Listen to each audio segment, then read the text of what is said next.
Vamos a meditar en la palabra de Dios. Abrimos nuestras Biblias en Daniel capítulo 9 para leer los versos 20 al 27. La escritura dice así: Aún estaba yo hablando y orando, confesando mi pecado y el pecado de mi pueblo Israel, presentando mi ruego delante del Señor mi Dios por el santo monte de mi Dios. Aún estaba hablando en oración cuando Gabriel, el varón al cual yo había visto en visión al principio, voló rápidamente y me tocó, como a la hora del sacrificio de la tarde. Vino y habló conmigo diciendo: Daniel, ahora he venido para iluminar tu entendimiento. Al principio de tus ruegos salió la palabra, y yo he venido para declarártela, porque tú eres muy amado. Entiende pues la palabra y comprende la visión. 70 semanas están determinadas sobre tu pueblo y sobre tu santa ciudad, para terminar con la transgresión, para acabar con el pecado, para expiar la iniquidad, para traer la justicia eterna, para hacer la visión y la profecía, y para ungir al santo de los santos. Conoce pues y entiende que desde la salida de la palabra para restaurar y edificar a Jerusalén hasta el Mesías príncipe habrá 7 semanas y 62 semanas, y volverá a ser edificada con plaza y muro, pero en tiempos angustiosos. Después de las 62 semanas el Mesías será quitado y no tendrá nada, y el pueblo de un gobernante que ha de venir destruirá la ciudad y el santuario. Con cataclismo será su fin, y hasta el fin de la guerra está decretada la desolación. Por 1 semana él confirmará un pacto con muchos, y en la mitad de la semana hará cesar el sacrificio y la ofrenda. Sobre alas de abominaciones vendrá el desolador, hasta que el aniquilamiento que está decidido venga sobre el desolador. Vamos a hablar hoy, nuestro tema es: cuando Dios responde de manera diferente a lo esperado. Vamos a orar. Padre, te damos gracias por la oportunidad que tenemos de buscar en tu palabra el conocimiento de tu voluntad. Gracias por la disposición de tus hijos que están escudriñando la Biblia en este momento. Concédenos edificación, entendimiento y disposición para obedecer tu palabra. Gracias, bendito Dios, en Cristo Jesús. Amén. ¿Ha tenido la experiencia de pedir algo a Dios y recibir una respuesta, pero no la respuesta que usted esperaba? Quizás usted se ha sentido frustrado, quizás se ha sentido desconcertado y quizás hasta desanimado. Pero hoy vamos a aprender que Dios no está a nuestro servicio, que la oración no es una manera de manipular a Dios. Algunos ven oración y ayuno como una forma de torcer el brazo de Dios para obtener lo que Dios quiere, y Dios no es así. Dios es Señor y nos da la bendición de que nos comuniquemos con Él, pero Él es soberano y su respuesta tiene que ver con sus designios, no con lo que nosotros queremos. Aquí tenemos a Daniel concluyendo su oración, una oración de confesión, pero que está motivada por una necesidad. Está cerca ya el tiempo en el que se han de cumplir los 70 años del cautiverio, y seguramente él lo que está pidiendo es que esto que Dios prometió se realice. En realidad, él hizo en su oración lo que debía hacer, que era confesar su pecado. De ahí lo demás era cosa de Dios, porque Dios sabe lo que tiene que hacer. Nosotros no tenemos que darle instrucciones. Es muy triste que muchas veces nosotros en nuestra oración le decimos a Dios lo que debe hacer. No, hermanos. Debemos estar abiertos siempre a confiarle a Dios nuestras necesidades. A Dios le gusta que le pidamos por nuestras necesidades. Pero aquí leemos algo interesante. Y tiene que ver con la respuesta de Dios a las oraciones. Dice: aún estaba yo hablando y orando, confesando mi pecado y el pecado de mi pueblo Israel, presentando mi ruego delante del Señor mi Dios por el santo monte de mi Dios. Vean, ahí está la preocupación de Daniel. Jerusalén está desolada, está en ruinas, y él está pidiendo la restauración de Jerusalén. Aún estaba hablando en oración cuando Gabriel, el hombre del cual yo había visto en visión al principio, voló rápidamente y me tocó. Evidentemente se trata de un ángel.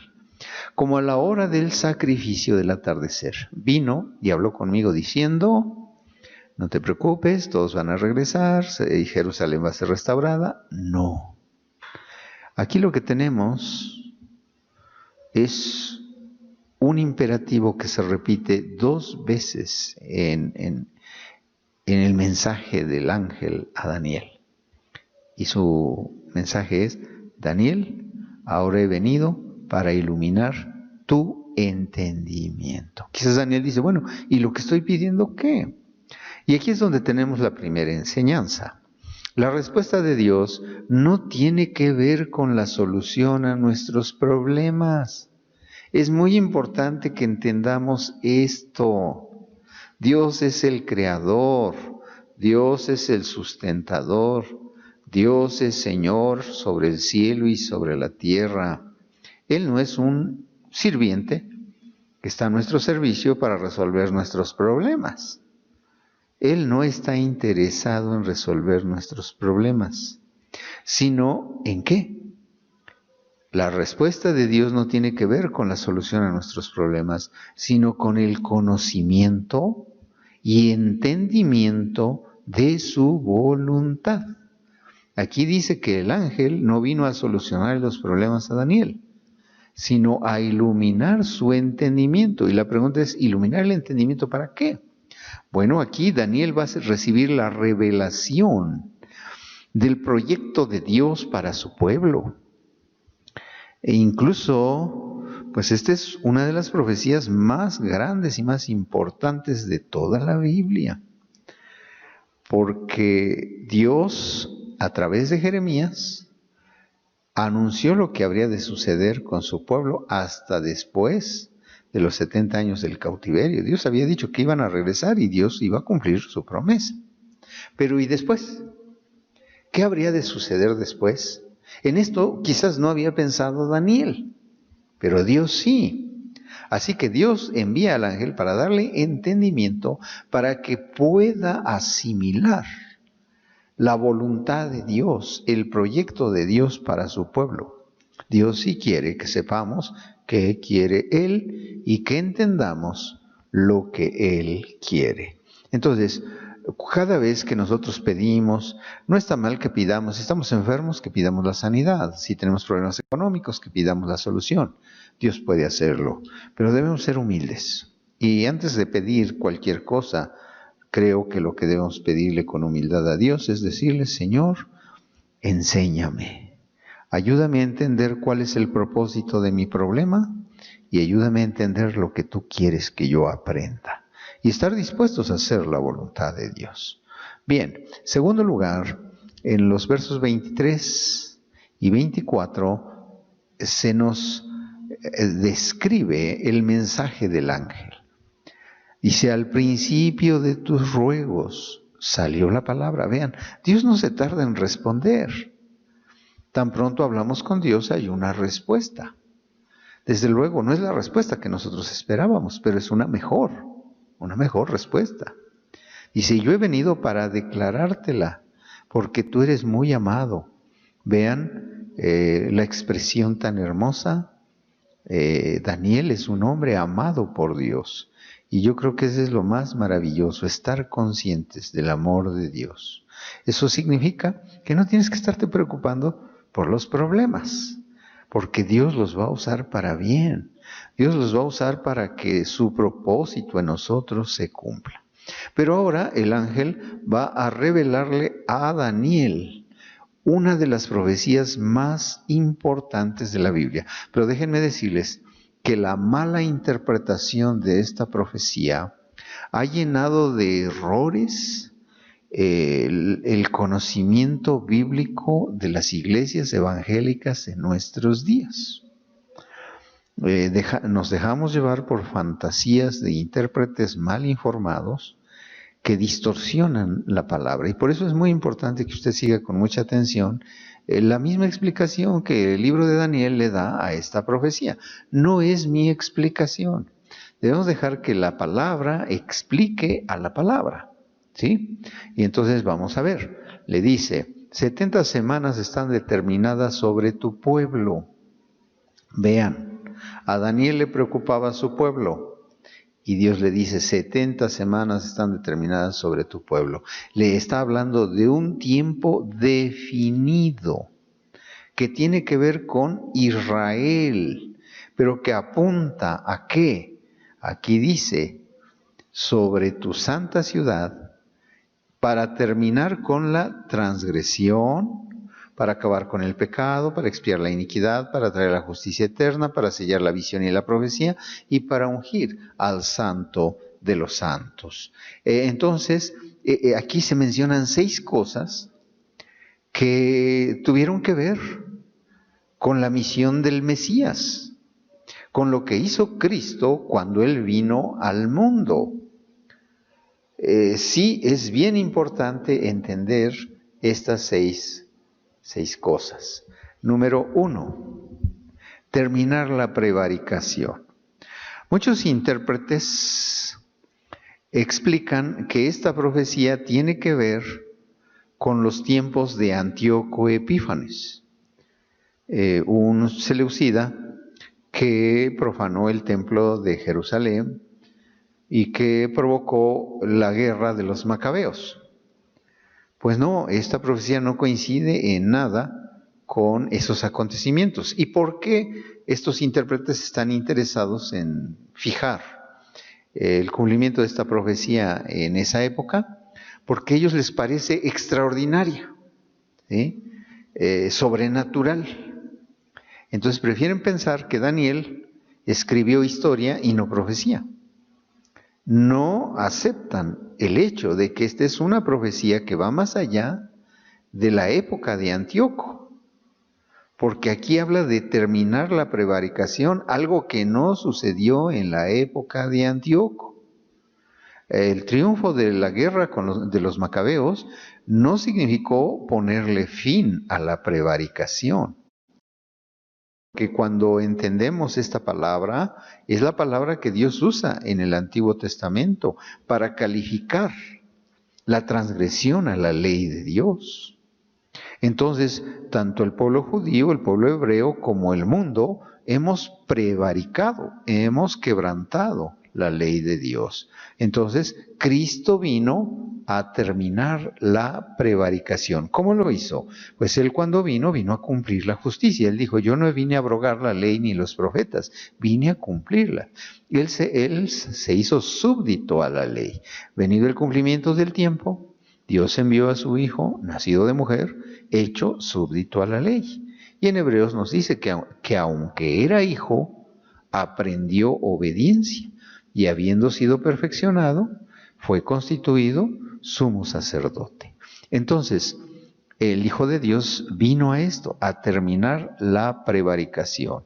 Número 2, todavía el lenguaje es más fuerte. Poner fin al pecado. Entonces, no está hablando de que las transgresiones llegaron a su final con el triunfo de los macabeos. Por el contrario, el pueblo judío se enfrascó en una batalla interna por el poder después del triunfo de los macabeos. La relativa independencia que lograron cuando vencieron a los griegos les duró poco debido a los conflictos que había entre ellos. Y la situación estaba muy, muy fea en el aspecto moral en ese tiempo. Entonces, definitivamente, cuando Cristo vino, Él vino a poner fin al pecado. ¿Cómo lo hizo? Con su sacrificio. En tercer lugar, expiar la iniquidad. Desde luego que los judíos tenían un ritual de expiación, el Yom Kippur, una fiesta anual en la que el sumo sacerdote entraba al lugar santísimo y ofrecía los sacrificios respectivos para la expiación de sus propios pecados y del pueblo. Pero esto se hacía cada año, hermanos. No se necesitaba fijar un lapso de 70 semanas para que esto se cumpliera. Aquí está hablando de la expiación que se realizó por la obra perfecta de Cristo. En la carta a los Hebreos se nos explica que los sacrificios que se ofrecieron encontraron su eficacia en el sacrificio único y perfecto de Cristo. Entonces, la validez de todos esos sacrificios que practicaron los judíos solo fue eficaz con el sacrificio de Cristo. Entonces, vean, estas tres cosas ya apuntan a la misión de Cristo. Número 4. Traer la justicia perdurable, todavía más. ¿Qué sucede después del sacrificio de Cristo? Pues lo que el apóstol Pablo defiende como una tesis fundamental en su carta a los Romanos y en la carta a los Gálatas. Justificados pues por la fe. ¿Y eso qué significa? Que así como por la transgresión de un hombre vino la condenación a todos los hombres porque todos los hombres pecaron, así también por la justicia de un solo hombre vino la justificación para vida para todos los que son de la fe en Jesucristo. Entonces, Cristo vino a traer la justicia perdurable. En quinto lugar, sellar la visión y la profecía. Cuando Cristo estaba en la cruz, Él exclamó desde la cruz, consumado es. Declaró completa su obra. Selló la visión y la profecía, se cumplió en toda su plenitud. Todo esto cuando Cristo declaró perfecta su obra. Y en sexto lugar, aquí viene lo más polémico, ungir al santo de los santos. Me da mucha tristeza que algunas versiones que tienen un gran prestigio, como la Reina Valera actualizada 2015, traduzca tan mal este texto. La traducción de la actualizada dice para ungir el lugar santísimo. Y bueno, es innegable que los judíos utilizaban la expresión santo de los santos para referirse al lugar santísimo. Pero eso fue en el post-exilio. En el tiempo previo al exilio y todavía en el periodo intertestamentario no se manejaba ese concepto. ¿En qué me baso? En que la Septuaginta no traduce lugar santísimo. La Septuaginta, que es la traducción del hebreo al griego que se realizó en el siglo II a.C., traduce, tal como traduce la Reina Valera 60, ungir al santo de los santos. Y en el texto hebreo, pues realmente la palabra santo está aludiendo no a algo, sino a alguien. Está hablando de una persona, no de un lugar. De hecho, en el texto hebreo no se usa la palabra lugar, ¿sí? La Belime Shiach, Kodesh, Kodashim, se refiere a la unción de alguien, no de un lugar. Ungir al santo de los santos. Y por eso es que aquí preferimos esta traducción, ¿sí? Y tiene que ver precisamente con lo que sucedió con Cristo. Y es lo central en toda la cristología.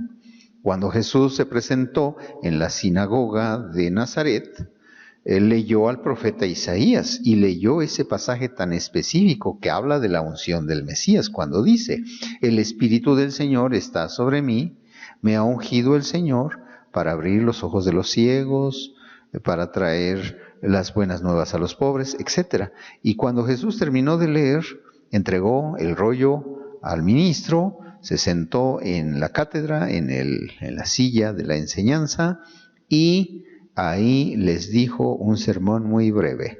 Hoy se ha cumplido esto en vuestros oídos. ¿Cuándo fue ungido el santo de los santos? cuando el Señor en el bautismo, cuando fue bautizado por Juan el Bautista, vio el cielo abrirse y al Espíritu de Dios que descendía sobre él. Y oyó la voz del Padre que dijo: este es mi Hijo amado, en el cual tengo contentamiento. Es por eso que a Jesús le llamamos el Cristo, que es lo mismo que el Mesías, el ungido de Dios. Entonces vean que esta innegablemente es una profecía que establece un tiempo definido que apunta a Cristo, a la realización plena, total y completa de la obra mesiánica de Jesús. Entonces, esto para mí es muy fundamental que lo tomemos en cuenta. Bien, sigue diciendo nuestra lectura. Conoce pues y entiende que desde la salida de la palabra para restaurar y edificar a Jerusalén hasta el Mesías príncipe habrá 7 semanas y 62 semanas, y volverá a ser edificado con plaza y muro, pero en tiempos angustiosos. Después de las 62 semanas, el Mesías será quitado y no tendrá nada, y el pueblo de un gobernante que ha de venir destruirá la ciudad y el santuario. Con un cataclismo será su fin, y hasta el fin de la guerra está decretada la desolación. Por 1 semana él confirmará el pacto con muchos, y en la mitad de la semana hará cesar el sacrificio y la ofrenda. Bueno, estamos hablando entonces de que hay un tiempo definido que apunta, que tiene que ver con el pueblo de Israel y que apunta al Mesías. Entonces, en segundo lugar, nosotros consideramos que este es un periodo que aquí se le llama 70 semanas. 70 semanas están determinadas para tu pueblo. Pero es un periodo de 70 semanas cuyo cumplimiento se da por lo menos en 4 etapas bien distinguibles. La primera es un lapso de 7 semanas. Y sí, la mayoría de los intérpretes está de acuerdo que se trata de semanas de años. Estamos hablando de conjuntos de 7 años, pero hay que recordar que son años de 360 días según el conteo del año que hacían los judíos. Ellos tenían sus años lunares y que ajustaban con un 13º Adar para que coincidiera con las estaciones del año solar, ¿sí? Pero sus años eran de 360 días. Entonces estamos hablando de 49 años. Es la primera etapa de estas 70 semanas. Primero habría de haber un lapso de 49 años, ¿sí? Y después, la segunda etapa, 62 semanas. Otro lapso de 62 semanas, o sea, 434 años de 360 días. Y ya unidas a las 7 semanas anteriores, pues nos da 69 semanas, faltándonos 1 semana por cumplir. Entonces viene un tercer periodo, que es la alusión a la última semana. Se le llama otra semana, que son los 7 años faltantes de 360 días. Hay que tomar en cuenta que sí son años literales de 360 días. ¿Por qué lo decimos? Porque se va a hablar de fechas. Y estas fechas pues coinciden perfectamente con la historia universal. Así que pues no hay más que darnos cuenta de que esta es una profecía extraordinaria de la Biblia. La cuarta etapa es la división de esta última semana en una mitad. Se habla de la mitad de la semana, que es un lapso de 3 años y medio, y la otra mitad está marcando también otro acontecimiento que tiene que ver con el cese del sacrificio y la ofrenda. Bueno, nos sigue diciendo el relato bíblico lo cuarto que vamos a ver es que aquí se menciona una fecha.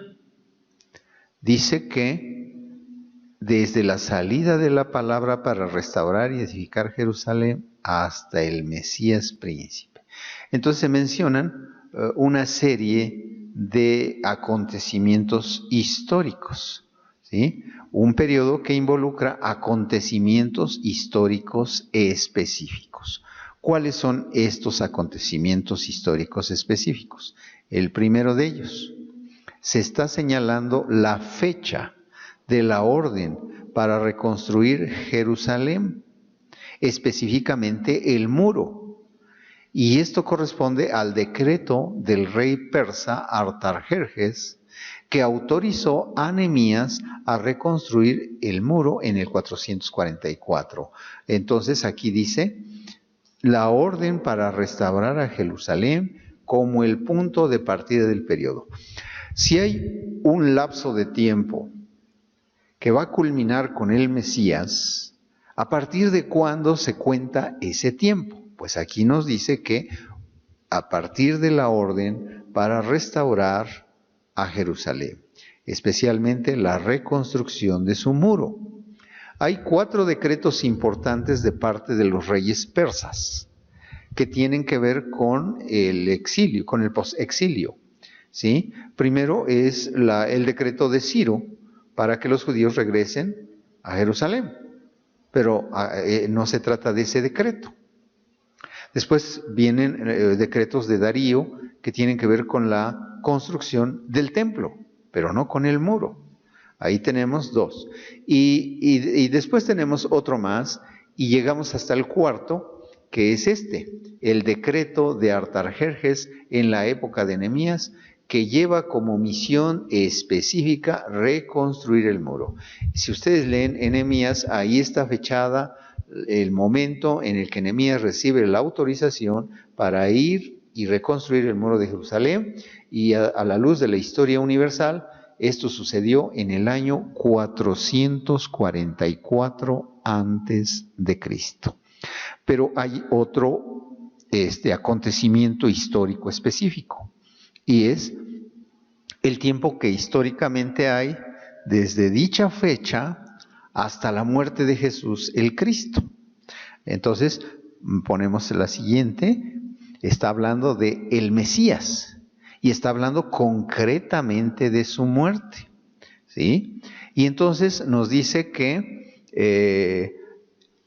juntando las primeras 7 semanas más las otras 62 semanas, nos da 69 semanas. Entonces, al final de estas semanas, 69, sería quitada la vida al Mesías. Entonces, cuando nosotros hacemos un conteo desde el año 444, tenemos que tomar en cuenta que el año 444 es una fecha secular, que se calcula en periodos de 365 días. Así que nosotros sí tenemos que hacer una conversión. Las 69 semanas involucra un lapso de 483 años de 360 días.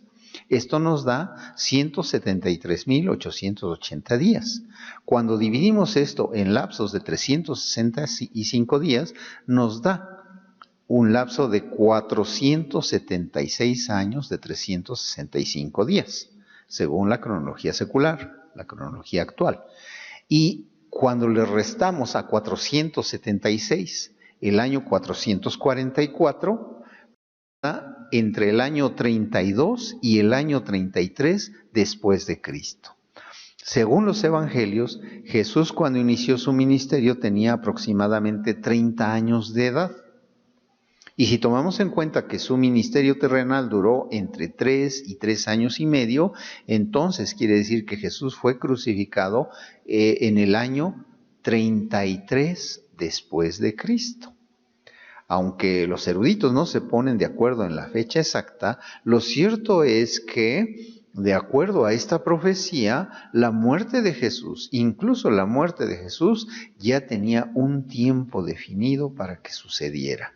Así se cumple la profecía, y esto es lo que nos refuerza para entender que esta profecía de las 70 semanas no tiene que ver con Antíoco, sino con el Mesías.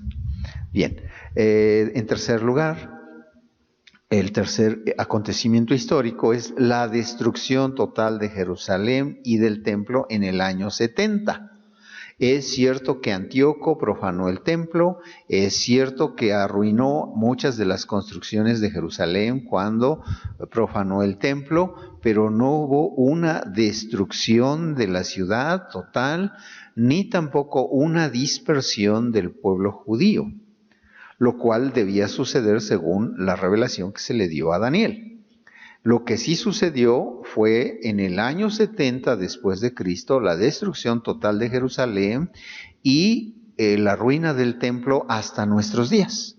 El templo no ha sido reconstruido, Jerusalén está pisoteada por extranjeros y los tiempos de los gentiles se están cumpliendo desde esa época hasta hoy, ¿sí? Y entonces esta destrucción de la ciudad y del santuario no debe ser confundida con la profanación de Antíoco al templo de Jerusalén en el siglo II, sino que es la profecía de la destrucción total de Jerusalén posterior a las 70 semanas. Es importante señalar que las 70 semanas no cuentan el tiempo desde el decreto de Artajerjes hasta la destrucción, sino cuentan el tiempo desde la destrucción, desde el decreto de Artajerjes hasta la obra redentora del Mesías, ¿sí? Y se menciona la destrucción del templo porque eso es lo que vino a suceder como resultado de todos estos acontecimientos. Pero aquí tenemos un cuarto acontecimiento, la confirmación del pacto que se menciona en la profecía y el fin de la ofrenda y del sacrificio, ¿sí? Ahí es donde entran los problemas de interpretación con los dispensacionalistas, porque ellos creen que las 69 semanas ya se cumplieron y que la semana 70 es una semana que se va a cumplir en el futuro. Grábense esto en su corazón, eso es un error de interpretación. Es entender muy mal la Biblia. Sí tenemos que entender que la semana 70 se cumple antes de la destrucción total de Jerusalén. ¿Y cuándo se cumple total y completamente la semana 70? Pues cuando Jesús confirma el pacto.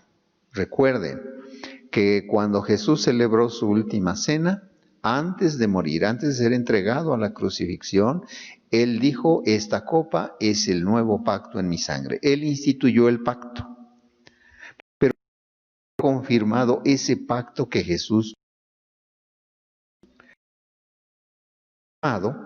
y es de lo que habla la profecía, fue confirmado en el día de Pentecostés, cuando Dios derramó su espíritu sobre sus testigos, quienes dieron testimonio del Mesías, una vez que el Espíritu de Dios los capacitó para hacerlo, a partir del día de Pentecostés. Y en consecuencia con la confirmación del pacto, los sacrificios que todavía se ofrecían en Jerusalén dejaron de tener validez como tales, ¿sí? Ahí fue el fin de la ofrenda y esto sucedió con el sacrificio único de Cristo. Vean entonces que la semana 70 tiene que ver con un acontecimiento histórico posterior al sacrificio de Cristo, pero que está íntimamente ligado con todo lo que hizo Cristo. Las 6 cosas que ya mencionamos al principio. Entonces déjenme decirles cómo interpretan los dispensacionalistas esta semana 70. Ellos dicen que este pacto del que habla la profecía no es el pacto entre Dios y el hombre, no se refiere al nuevo pacto. Es lo que dicen erróneamente los dispensacionalistas, sino que ellos dicen que en el futuro, antes de que Cristo venga, va a surgir un líder mundial, mucha fantasía en esto, un líder mundial con un 666 en la frente, y que va a hacer un pacto con los judíos comprometiéndose a establecer la paz mundial y a reconstruir el templo. Pura fantasía, ¿sí? Y que este hombre va a dar inicio a lo que ellos llaman la gran tribulación, que para ellos es un periodo de 7 años, dividido en lapsos de 3 años y medio y 3 años y medio. Entonces ellos dicen que la primer parte de esta última semana tiene que ver con ese pacto que el anticristo hace con el pueblo judío y que es un pacto que va a traer paz, pero es una paz efímera y temporal. Y que a los 3 años y medio él va a quebrantar el pacto. Aquí no se habla de quebrantar el pacto, aquí se habla de confirmar el pacto. Entonces dicen que una vez que el anticristo quebranta el pacto con los judíos, se desata la gran tribulación que realmente va a durar 3 años y medio. ¿Sí? Y entonces esos 3 años y medio de gran tribulación es cuando el anticristo va a profanar nuevamente el templo que él mismo va a reconstruir en el futuro y que lo va a profanar y que va a ponerle fin a los sacrificios que ya se restauraron con su pacto que hizo con los judíos. Todo eso, vuelvo a repetir, es pura fantasía. No está acorde con el contexto de este pasaje que nos indica que la confirmación del pacto y el fin del sacrificio se dan antes de la destrucción total de Jerusalén y del templo. ¿Sí? Entonces, es importante que tomen en cuenta eso. Conclusión, estas 4 cosas anunciadas en esta hermosa profecía ya se cumplieron. Se cumplieron desde que Artajerjes declaró su decreto en el año 444 hasta que el Espíritu Santo vino en el día de Pentecostés y se le puso fin a los sacrificios, a la validez de los sacrificios por el sacrificio único y perfecto de Cristo. Y de ahí transcurrieron algunos años hasta que Jerusalén fue invadida por los romanos y destruida en el año 70, dando así inicio a una nueva profecía. Pero esta nueva profecía la tenemos en los labios de Cristo. Él dijo que cuando veamos la abominación desoladora de la que habló Daniel el profeta, y Lucas nos explica que esa abominación desoladora fue precisamente Jerusalén rodeada de ejércitos. Entonces, dice Jesús, sepan que su fin ha llegado. Y eso fue lo que sucedió, hermanos. Hasta nuestros días, Jerusalén no está restaurada como ciudad santa. Definitivamente no lo está, aunque 3 grandes religiones la consideran una ciudad santa. Pero sucedió lo que dijo Jesús, que Jerusalén sería pisoteada por los extranjeros hasta que los tiempos de los gentiles se cumplan. Quiere decir que después de la semana 70 vendría un nuevo periodo para la historia al que Jesús llamó los tiempos de los gentiles. Y que hay una breve alusión aquí y que es lo último que vamos a considerar en esta tarde. Dice ahí, sobre alas de abominaciones vendrá el desolador.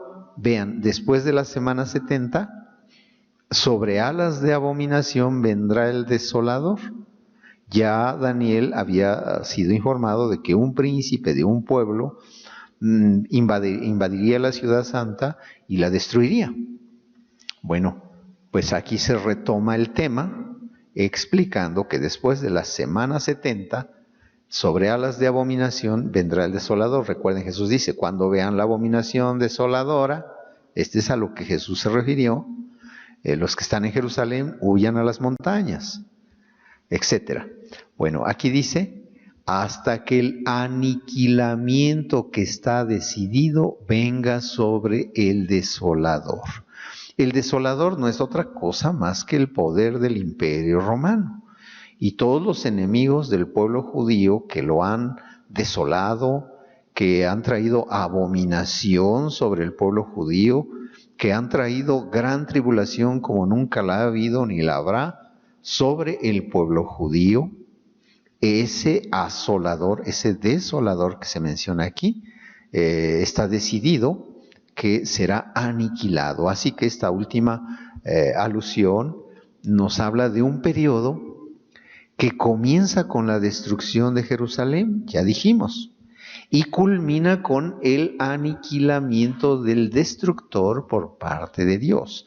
A ese periodo Jesús le llamó los tiempos de los gentiles, en donde Jerusalén es pisoteada y donde Satanás está descargando su ira sobre el pueblo de Dios, pero que finalmente todo ese sistema de maldad va a tener que enfrentar el juicio divino cuando Cristo venga por segunda vez. Entonces vean cómo aquí ya tenemos en estas últimas palabras de la profecía una alusión al anuncio profético que haría Cristo en relación a todo ese tiempo que se daría desde la destrucción de Jerusalén hasta su segunda venida, en donde Jesús habló de las señales y todas esas cosas de las que preguntaron los apóstoles.